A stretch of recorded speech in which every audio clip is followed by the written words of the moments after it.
Hello there guys, welcome to another of my live videos, and on this video tonight I am going to be giving you a preview for the Man City Manchester United game in the Carbao Cup semi-final second leg at the Etihad, and it is on Wednesday, Q8 kick-off of course. And also on this video I am going to be giving you my starting 11 prediction, so that's what I will be currently doing. Of course City are looking to win their third Carabao Cup on the trot.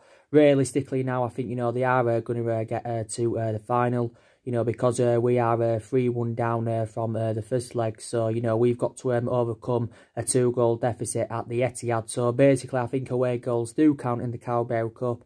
So, I think we've got to win 3-0 at the Etihad to progress to the final. And I can't see that happening. In the first leg, Man City totally dominated it. 3-0 up at half-time. Obviously, it was goals from Bernardo Silva. He also got an assist in the game. Also, Raheem Mahrez had scored the second goal, and the third goal was an Andres Pereira own goal. And actually, City could have scored more than 3, especially, in that first half. And Rashford had scored our goal of the game and that. But City tend to do really, really well in the Carbao Cup. Like I said, they've won it like 4 times out of the last 6 years.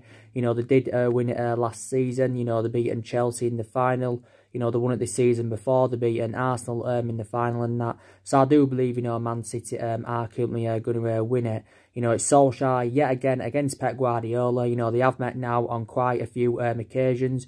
Solskjaer overcome Pep Guardiola this season in the Premier League at the Etihad, because we did beat Manchester City by 2-1. Don't fully disregard us though, because like I've said this season, we've done really well against elite opposition.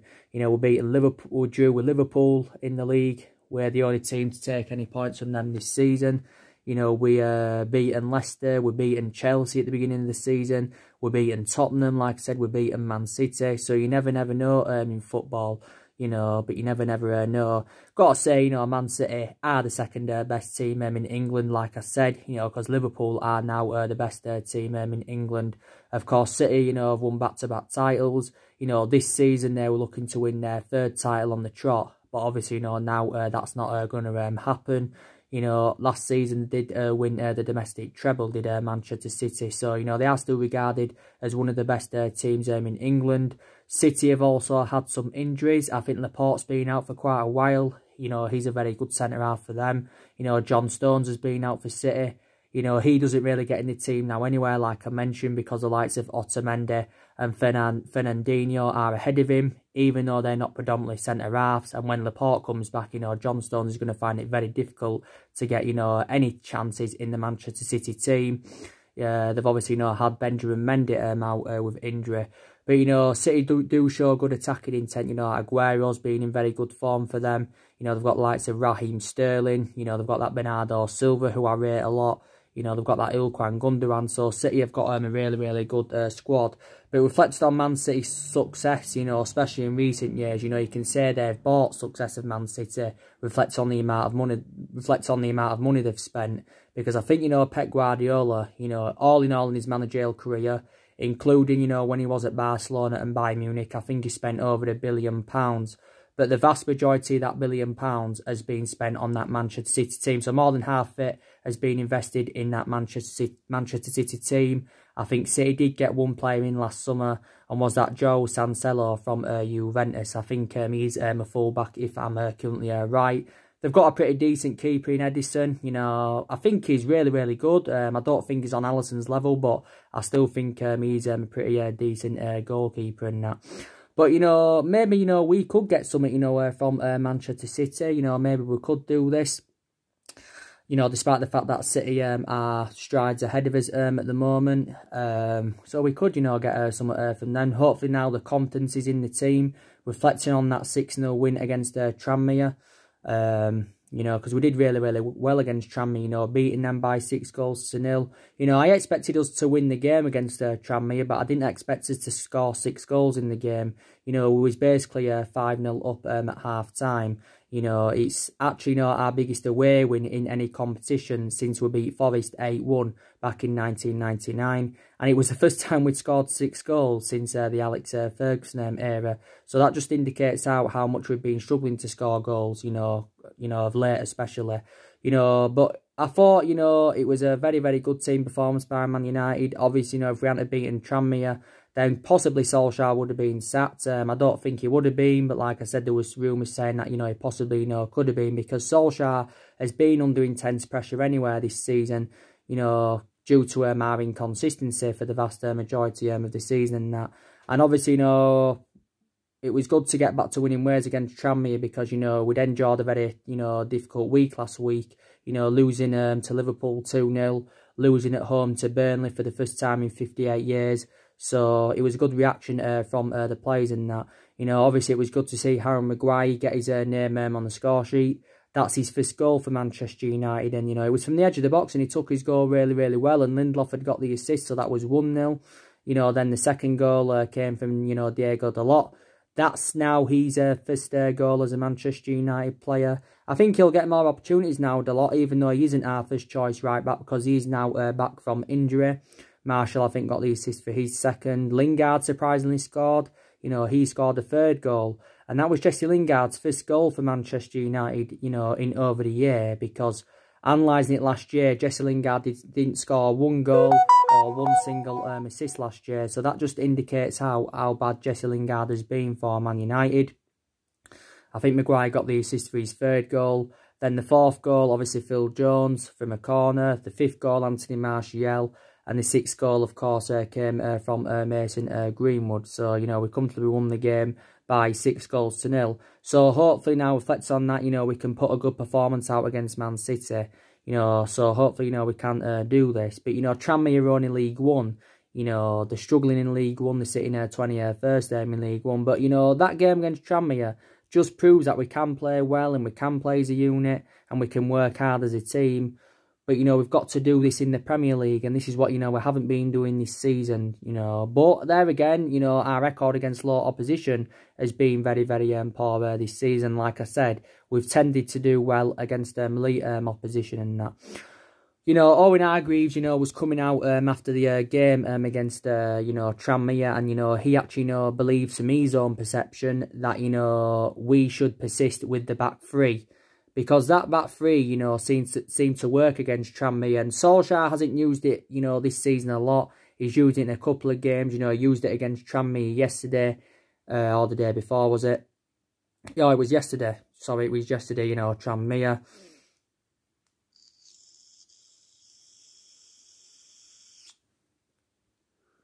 I think he used it in the 1-1 draw with Liverpool early on in the season in the league. And I think he used it in one of the Partizan Belgrade games in, you know, when it was group stages of the Europa League. But prior to that, you know, in the vast majority of our games this season, Solskjaer has gone with the 4-2-3-1 formation. But I think in a lot of our games this season, it hasn't really seemed to suit our standards. So I think, you know, he should, you know, go with 3 at the back against Man City in that. You know, obviously I do presume Solskjaer is going to make changes from the 6-0 win against Tranmere. You know, Solskjaer actually, you know, played a lot of first teamers because obviously, you know, he didn't want to take any risks. Obviously, you know, he was aware that, you know, the conditions were bad at Tranmere. But he did say prior to the game that, you know, that's basically no excuse for the players. So it was no excuse. But the pitch, to be fair, was very, very bad. You know, it was very, very bad. And, you know, our under-21s, you know, played Tranmere early on in the season. And we actually, you know, we got beat by 3 goals to 2. And actually, you know, Chon had scored twice in that particular game. But he did rest a couple of key players against Tranmere. You know, Bissaka didn't play. Daniel James didn't play. I think Daniel James has done well since he's come in, but I think he's been a bit off the boil in the last month or so. But, you know, I think he will make some changes in this game against City.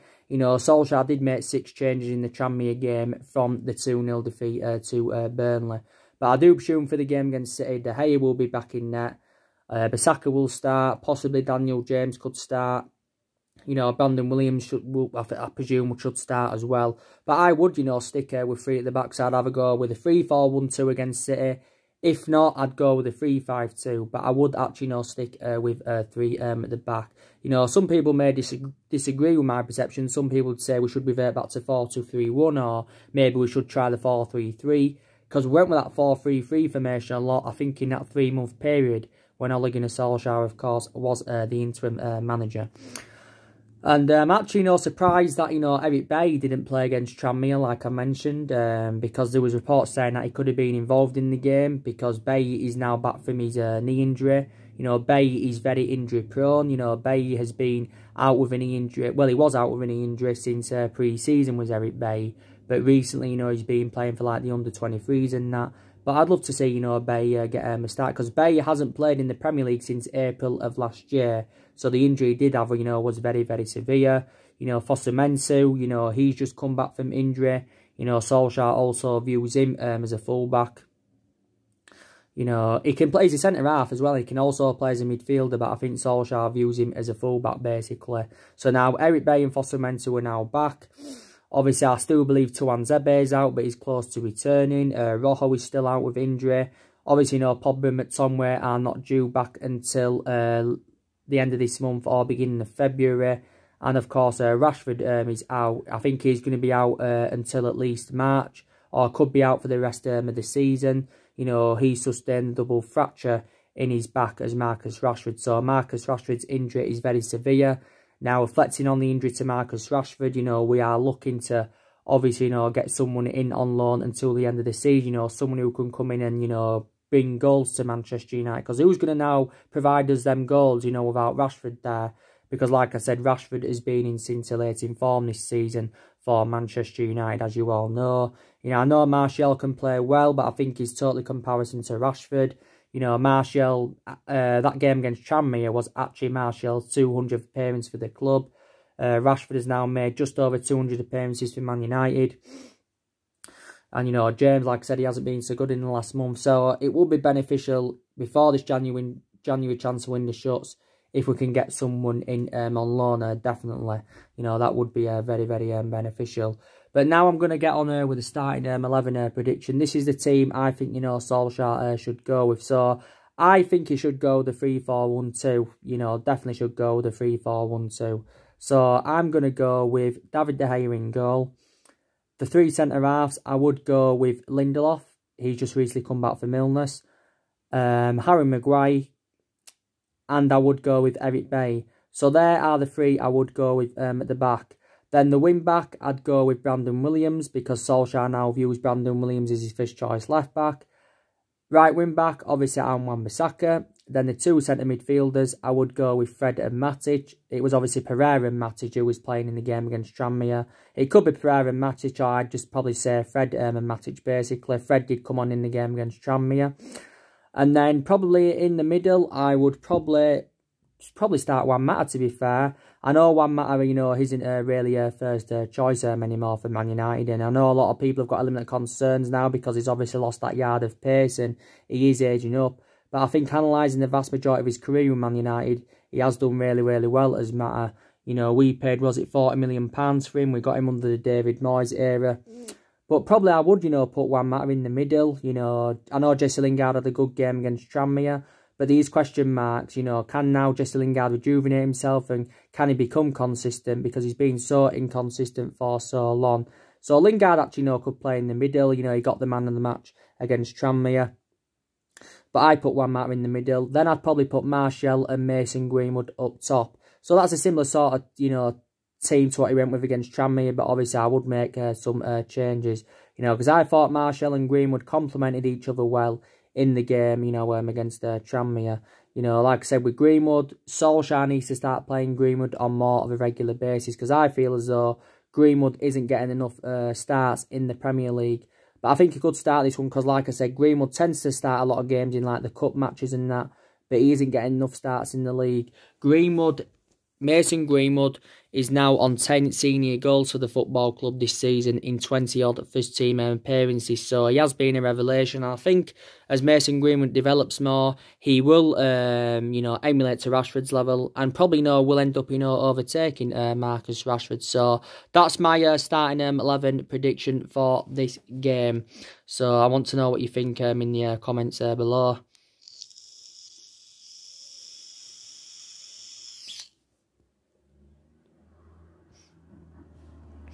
I want to know, what you think in the comments below. Maybe perhaps if Tuanzebe is fully fit, then maybe, he could, play some part in the game.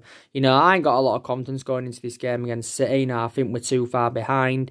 I did say, didn't I, the Carbao Cup is a priority for Manchester United. But I don't think it's now a priority because it's looking likely, now we're out, basically, the Carbao Cup. But we have got a few priorities this season, like I mentioned. The FA Cup's a priority for us. I'm not saying we're going to win it. There's a chance we could win it. We are now into the 5th round of the competition. But, obviously, there's still elite oppositions in it. I think Arsenal will go through tonight against Bournemouth. Obviously, you've got Chelsea in the 5th round now. They beat Hull 2-1. You've got Man City comfortably in the 5th round. They beat Fulham 4-0. I think, Fulham had a man sent off. Was it in the 6th minute? That knocked the stuffing out of Fulham. I presume Liverpool will beat Shrewsbury in the replay. I think, even their kids are probably, good enough to beat Shrewsbury. So there's a big chance, we could get an elite opposition in the next round. So I'd love, even if we didn't win the FA Cup, I'd love us to enjoy a good cup run like we did last season, because last season we progressed past two good teams last season. We're beating Chelsea 2-0, we're beating Arsenal 3-1. And, we got knocked out of the quarterfinals by Wolves, but we still enjoyed a really, really good cup run. We haven't won the FA Cup since 2015. I got to say, one of our ambitions is the Europa League. That's another chance of getting silverware on the board. Plus, that's another route to automatic qualification for the Champions League. And obviously, the top 4 is a priority for us because we are still in that top 4 race. There's quite a few teams in that top 4 race, but we want to get top 4. And the only main explanation why we're in that top 4 is because Chelsea have been so inconsistent this season. If Chelsea had won won the games that they should have won, then we wouldn't have been in that top 4 whatsoever, basically. Owen Hargreaves has also come out and he said a few other things. He feels as though that Solskjaer does need help, to emulate Manchester United forward. This is from his own perception, Owen Hargreaves.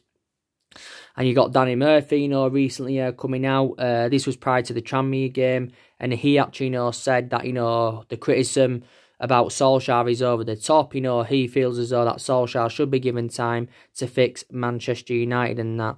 Because analysing, Solskjaer is still in the process of rebuilding this Manchester United team. A lot of people believe, he should be given at least a couple of more windows to see who else he can recommend into the football club. This is Solskjaer's second transfer window as Manchester United manager. And we haven't yet made any signings. And, it's deadline day on Friday. So that really infuriates me. But we did recommend 3 good signings in last summer. We spent nearly £150 million last summer on Daniel James, and Wan-Bissaka, and on Harry Maguire and that. And it was good that I recommended them 3 players in, but we obviously knew that wasn't enough, basically. But analysing the vast majority of these players, they are Jose Mourinho's, because Jose Mourinho recommended 11 players into the football club. There's still players even Louis van Gaal era. A lot of them have left, the players that Van Gaal brought in. Because Van Gaal brought players in Schneiderlin, Sebastian Schweinsteiger. He brought the likes of Falcao, Di Maria, Memphis Depay. I thought enjoyed a difficult time at the club. And there's still players, like I said, there's still Martial here, who Van Gaal brought in. There's still Luke Shaw here, who Van Gaal brought in. Obviously, Van Gaal brought Herrera in. You could maybe say that's one of the mistakes Man United did make, was letting Ander Herrera go. And of course, Moyes only brought 2 players in. He brought Fellaini, he brought Juan Mata in. Fellaini left, but, there's still Juan Mata here. And there's still players here from the Alex Ferguson era around. Is it 2 players here from the Alex Ferguson era? So, take into account, Solskjaer is inheriting the vast majority of them and that.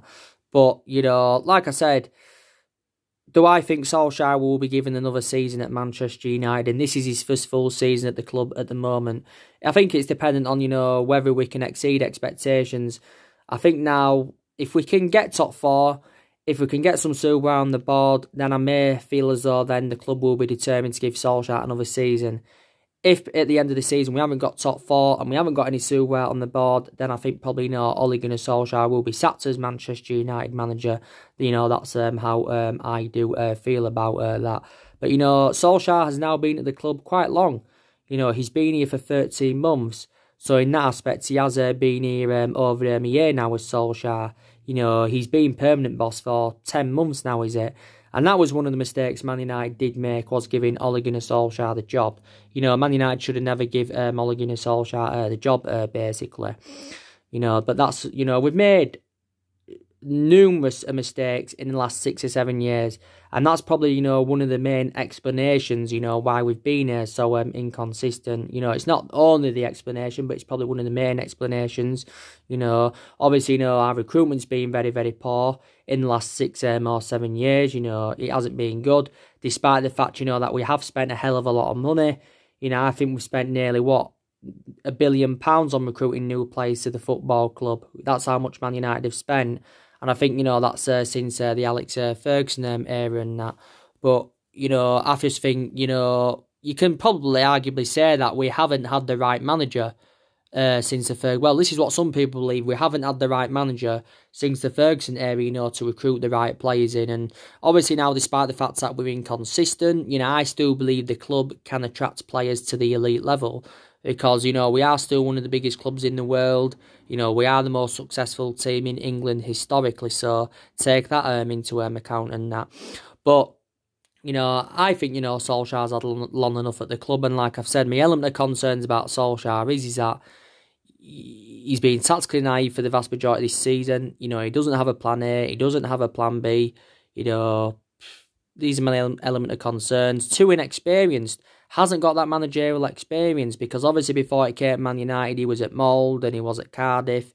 He just hasn't got it. And I've got the same perception on Carrick. Too inexperienced as a coach. Great player. I think Solskjaer was a great player, but just too inexperienced. Same perception on Kieran McKenna. Too inexperienced. And I said overall anyway, we need to see a variety of changes at the football club. So I think we need to get rid of the Glazers. We need to get rid of Ed Woodward. Obviously, a lot of United fans are protesting Ed Woodward and the Glazers. Definitely, because I don't like the way the football club's been run in the last 6 or 7 years. I think, there's more players that definitely need to leave Man United. I think we need to get rid of around 6 or 7 players this year, definitely. We need to get rid of more players. Maybe no more players will leave in this January transfer window. Probably, I presume players will leave in the summer, because Solskjaer is hinted out at a clear out, definitely in that. But I think, the players that do need to be moved on. I think we need to get rid of Phil Jones. He's one of the problematic players. Did have a good game against Tranmere, but I still think, he's one of the problematic players at Manchester United. We've got to get rid of Matic. Too slow, too ineffective in that midfield. Obviously, like I said, when Pogba and McTominay do come back, it will add more creativeness in our midfield. I do believe Pogba will leave Manchester United. Probably in the summer. He won't leave in this January transfer window. Lingard, if he rejuvenates himself, then I would be determined to keep him. But if he doesn't, then I would get rid of Jesse Lingard. I've been hearing recent rumours saying that Leicester reportedly being in for him. Chong, I thought he did alright when he came on against Tranmere. I think his appearances are limited though, Chong's, because he doesn't really get enough game time, this Chong. And I don't think he's at that level as yet anywhere. I think he's totally comparison to the likes of Greenwood and Brandon Williams. So I probably would loan Chong out. And I think he's going on a free transfer at the end of the season anyway. I think he's going to be going to Italy because Juventus and Inter Milan have been in for Chong. So I think, he should be moved on. A lot of people saying, that Luke Shaw should be moved on. Some more players definitely need to leave the football club. But there again, there's still players I would be determined to keep at Manchester United. I'd keep Marcus Rashford. I'd keep Anthony Martial. I'd keep McTominay, because I thought before McTominay got injured, he was playing really, really well with McTominay. He was a revelation in our midfield. I would be determined to keep Fred, because Fred is flourishing as a Manchester United player. He's not at that level as yet. We paid £50 million for him, but I think he's improving, to be fair, is Fred. So I would be determined to keep him. I'd definitely keep Lindelof, because I think Lindelof's done really, really well this season alongside Harry Maguire. Maybe he's had a couple of bad games, but I think prior to that he's done well. So there's still players at Manchester United I would be determined to keep, definitely, without a shadow of a doubt.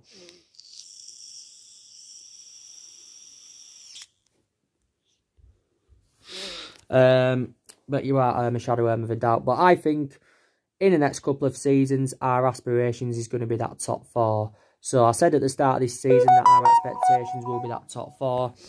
And I think the same thing going on into next season, our expectations will be that top 4. Because we're not going to mount any kind of title challenge up for several years, because we're not good enough to win the league. We haven't won the league since 2013. So we haven't won it now for almost 7... Well, it is 7 years. We haven't won the league for and that. But, like I said, we've got the highest wage bill in the Premier League. So we've got players on big contracts at the football club. But like I said, always spending big on players and getting them glad-to-go players doesn't always, guarantee you success, and it doesn't.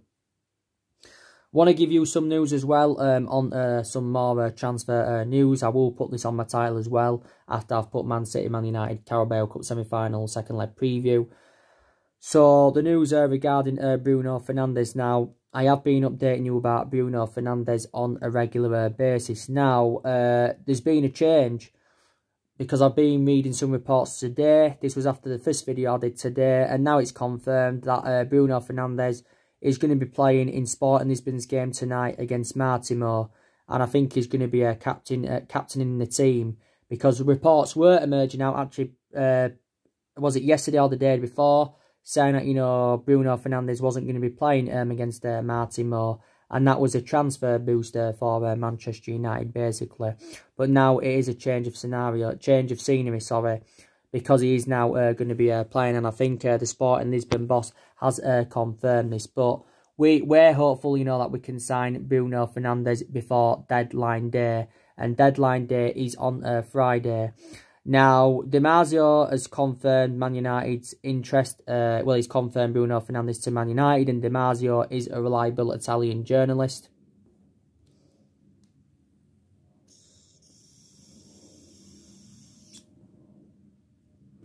And that. And now it says reportedly we've held talks with the Sporting Lisbon president, Federico Varandas, and we're over, submitting a new bid, because reportedly we've upped our offer to around, 46 or 47 million pounds up front, with add-ons included. So reportedly this deal could be worth around 62 million pounds. We had our first bid turned down for Bruno Fernandes. The first bid was around 42.5 million up front, with around 8.5 million in add-ons. But Sporting Lisbon were not satisfied with that offer. Sporting Lisbon do remain ruthless over their valuation of the player, because they've said they want around £68 million. Manchester United are not determined to pay that £68 million. But if we do get this deal over the line for Bruno Fernandes, it will be a straight cash deal. There's going to be no players as part of the deal. I know the other week there was reports saying that Sporting Lisbon wanted Rojo as part of the deal. They also wanted, there was talks of Andres Pereira going as part of the deal. But I just want us to get this deal over the line. And I think it's probably, if we do sign him, it's probably the only going to be the signing we make in this January transfer window. He will dramatically... What? What? Alright. He will dramatically improve our midfield, will Bruno Fernandes, because he can provide goals, he can create chances, he can provide assists. He is only at the age of 25, and despite the fact that he's never played in the Premier League, Bruno Fernandes, I still think he's got the minerals to come and succeed in the Premier League. So I think in the Premier League, he can replicate what he's done in Portugal. Obviously, before he was at Portugal, he spent the entirety of his career in Italy when he was younger, and he got his contract extended last year with Sporting Lisbon until 2023. Take into account George Mendes has also been working on this deal. George Mendes has been in Manchester quite a few times, try to, get Bruno Fernandes' transfer to Man United completed. But Bruno Fernandes has confirmed he wants to come to Manchester United. That's his preference. But he's our #1 priority target. Last season was relentlessly linked to him. Last summer we was relentlessly linked to him. But last summer we didn't get a deal over the line for Bruno Fernandes because, again, we wasn't willing to meet Sporting Lisbon's valuation. But we have agreed to personal terms with the player, and he's set to earn around £120,000 a week if he does come in. But, I'm sure more news will update regarding Bruno Fernandes, definitely. But he's going to be playing tonight, and this should be his farewell appearance. The game against Braga last time out should have been his farewell appearance. Last game, even against Benfica before that, should have been his farewell appearance. We should have signed Bruno Fernandes last summer, or at least at the beginning of this January transfer window. But like I've said, both clubs have just struggled to come to an agreement on a fee. Sky Sports came out last Tuesday and said, we're around 10 million short of, Sporting Lisbon's valuation for the player. But we've got to get Bruno Fernandes in, definitely. Now, I want to give you some news as well. I haven't updated you about him yet, regarding Odion Igalo. And he currently he's playing in China at the moment. I think he plays for the team called Shanghai Greenland Shenhua or something like that. Now, I think he's been at China for a couple of years, has he? Something like that. I think he also had a spell with Watford before. I think he actually was key in Watford's promotion to the Premier League. He is 30 years of age. Reportedly, Man United have inquired about getting Odion Igalo on loan until the end of the season, but don't know really much about the player. But he is in China at the moment, so he's now one striker on our agenda. I give you the news regarding Islam Slimani the other day. Reportedly, we're also considering getting him on loan. He's currently on loan at Monaco at the moment. Islam Slimani. He's on loan at Monaco from Leicester. I think this is his first season on loan with Monaco. He's also had other loan spells. He was on loan with Newcastle and Fenerbahce. I don't think he scored one single goal for Newcastle when he was on loan there. Leicester purchased him for £28 or £29 million from Sporting Lisbon. But at that time, it was Leicester's record signing, basically. It was Leicester's record signing. It was Leicester's record signing, yeah. But now Leicester's record signing is Youri Tielemans, who they paid £40 million for. Reportedly, if we were to get him, we'd have to pay around £4 million to get Islam Slimani in. He's 31 years of age, so he's another striker, that Manchester United have been in for. So Solskjaer's revealed overall he wants to bring about he wants to get about 6 new signings in. But we've got to make signings now. They are desperately needed at the football club. We need a striker. That midfield is a priority area. We're also considering getting a fullback in, a left back that is. Obviously reflects on, Young's departure. Luke Shaw struggled for consistency and sustained a lot of injuries as a Manchester United player. Brandon Williams has done well, but he is a bit too inexperienced at the moment. He's Brandon Williams, so take that into account. But he's still done really, really well. I think, there was reports today, like you updated, just saying that we could go in for Ben Chilwell in the summer. We won't get him in this January transfer window. I think he'd probably cost us around from between £50 to £60 million to get Ben Chilwell in. City have recently been in for Ben Chilwell, but City have dropped their interest because Guardiola won't pay no more than £50 million for him, or even £50 million. Chelsea and I think Liverpool have expressed their interest in him. He has been a revelation for Leicester. Only 23 years of age is Ben Chilwell. Luke Shaw a couple of weeks ago was linked to a move to Leicester. So is the possibility chance in the summer that, there's a swap deal between Luke Shaw and Ben Chilwell, basically. And Ben Chilwell has obviously had the loan spell with Huddersfield, so there has been talks about him. So a few clubs have been in for Ben Chilwell. So we are linked with a host of players, definitely in that. And we won't sack Solskjaer now because obviously, the club would have to pay something in compensation to get rid of him. We'd have to pay around £5 million, I think, to get rid of him and that. He isn't obviously going to resign, Solskjaer, because obviously then he wouldn't get a payoff if he resigned as Manchester United manager. But if he did that, I'd respect him a lot because I think that'd be the right thing to do because I think he feels as though he isn't good enough for the job. To be quite honest with you. Man United are not really known for the sacking club, despite the fact that we've sacked 3 managers since the Ferguson era. Obviously, Moyes went after, about 9 or 10 months. You know, Van Gaal went, Jose Mourinho went, you know, but we have already sacked 3 managers, so Solskjaer is our 4th permanent manager since the Alex Ferguson era and that. But we haven't been the same team since Ferguson, and, you know, I know Ferguson didn't win out in his first 4 years and that, but look what he went and accomplished in his, after that 4 years without winning anything. You know, he had a fantastic influence. As a manager, he had a great influence on the game. You know, one of the best managers of all time, Alex Ferguson. And, you know, I just don't think anyone can invoke his legacy at Manchester United, especially, you know, not Solskjaer. So, yeah. But I hope we can get something from Man City. You know, if we can score first in the game, then maybe we can, you know, maybe the tie is on. If City go 1-0 up, then, you know, the tie is definitely now over here then, without a shadow of a doubt. But, you know, I just don't see us getting anything. You know, we've got Wolves coming up in the league. That's our next league match. Then, you know, we've got over 2 weeks then without a game, I think, because our next game after Wolves is Chelsea on the 17th February. Then Club Brugge in the Europa League knockouts first leg. So, yeah, games are coming up for Man United. And Wolves will be a pretty tough game as well. But, you know, if we can get something from City, if we can get something from Wolves, I will be very, very delighted in that. But we've got to try and win now as many games as possible. Definitely in that. And the FA Cup 5th round draw is tonight, by the way. It's either before the Arsenal game or after the Arsenal game. But I'll be really, really looking forward to it. You know, I always look forward to the draw of the FA Cup and that. But, yeah. So anyway, guys, drop your comments, likes below on the channel. If you do, consider subscribe as always. And take care. God bless. See you all again very, very soon.